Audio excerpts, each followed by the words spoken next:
So, my people, back here, I bring you greetings. Yes, hope you're having a nice time. It's been serious protest in Nigeria. Good to know that the president of the Federal Republic of Nigeria have actually decided to address the public on the case of NSAS. But really, that is not why we're here. There's about Ganduje's former aide that spoke about, the president, saying that the president lacks empathy for the people. And he says that this is just a government he has never seen a government with zero empathy like that of President Muhammadu Buhari. He said because so many times his people are going through difficult times and he just feels like these guys do not even deserve his time. He said, what kind of a stupid I don't care attitude would a president have? That when a president sees that the whole nation is on fire on such issues, he should immediately address the nation and bring a calm to the country. But he said, how can a president not care and just sit back and watch things turn out to the way they are now? And at the end of it all, you know what happened to him. The governor also sacked this guy and suspended him, saying that why would he attack President Muhammadu Buhari in that manner? That is the governor of Kano State, Ganduje. Remember that he suspended his aide, and the aide this time around have opened up to speak about his suspension and what happened after he was suspended yesterday by the governor of Kano State, Ganduje.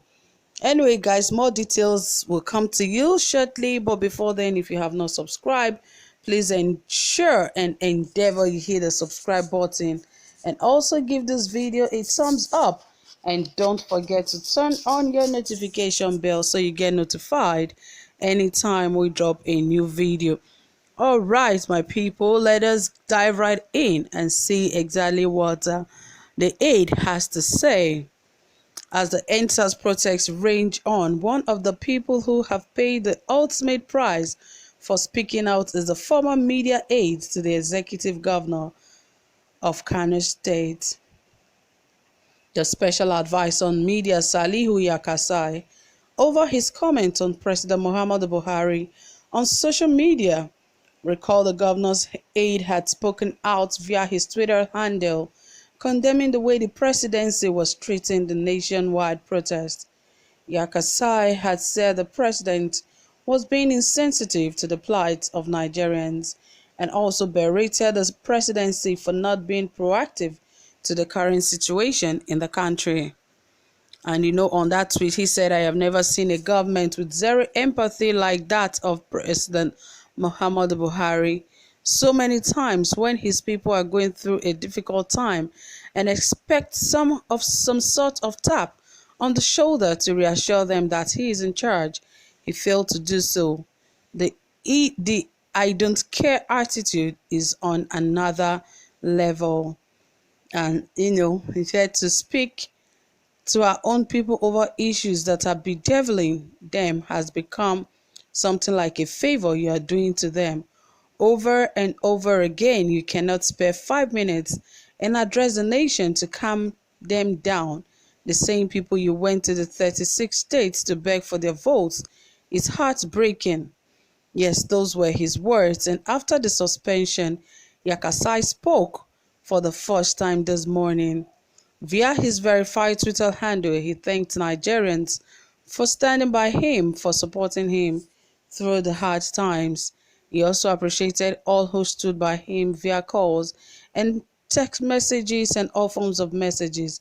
And he wrote on his page, he says, I want to sincerely extend my heartfelt appreciation to all those that supported me yesterday, particularly those that called or sent messages through several platforms, and those on the timeline.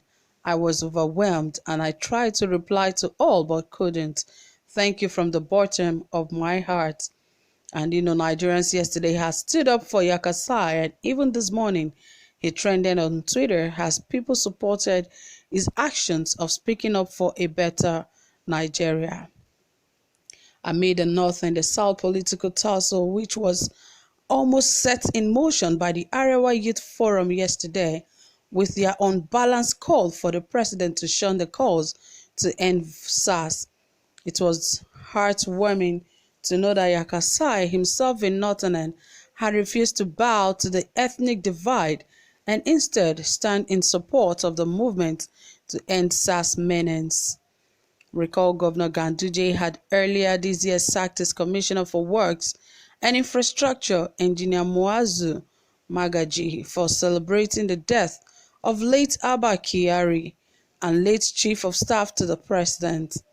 The commissioner had taken to his Facebook page to comment on the death of the former presidential aide, and his comments were seen as offensive by the governor.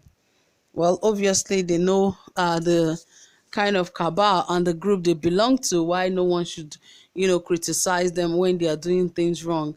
If you ask me what Yakasai have said, he has said nothing wrong. Rather, they see it as something that he has done. This government looks like is more of an oppressive government. People cannot speak out. People cannot say anything. The moment you are speaking out, you can be in trouble for the rest of your life. And, until the other government comes in, that is if they are aware of what you actually did to have landed you in that kind of situation. But really, this is a government that do not care about the outcry of her people, because if they really care, you would not want a protest to get to this extent before address the nation.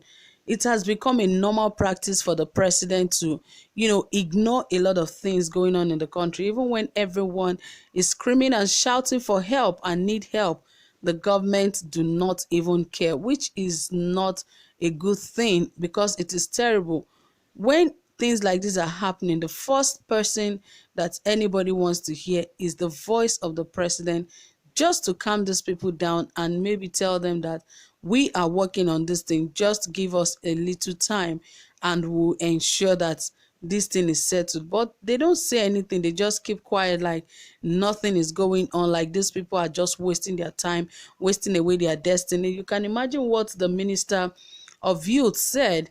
He said that the youths are jobless. That is why they have time to go about, protesting against SARS. And someone said that if you say these guys are jobless, that means you are the minister of jobless youth, because it is a shame that you as a minister of youth could be saying such from your mouth. You cannot even protect the youth to which you represent.